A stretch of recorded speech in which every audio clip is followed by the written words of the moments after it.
finished product, and look at that ground beef. It's just so nice. Then we have the lovely garlic butter cheesy bread. Yes, that's so nice also.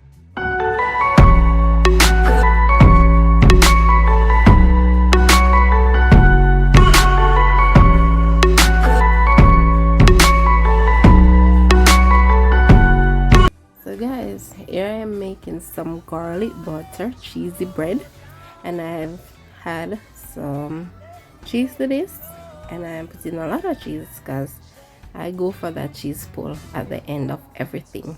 Under the bottom of those cheese, I've already added some garlic butter, and I put some cheese on top, and as you can see here, I'm adding some more cheese, and then on top of that, I'm gonna also add some more garlic butter along with some parsley flakes, as you know, as I always said this in all my videos from a long time ago, that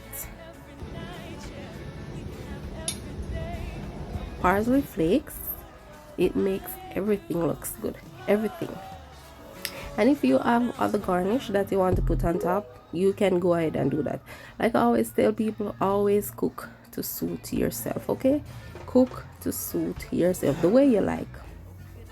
And as you can see here, the garlic butter cheesy bread are out of the oven, and it is very nice. And I'm gonna serve it with some ground beef, and this ground beef is just everything. The aroma in this kitchen is so excellent. And as you can see here, this is me pulling apart the bread. Like I already said, I go for that cheese pull. That cheese pull is just everything. So watch me do it. And then on the side of this, I have some seasoned wedges along with that minced beef, or you can say ground beef, and the garlic butter cheesy bread. And this meal overall was just everything. Thank you so much for watching. Thank you. Bye.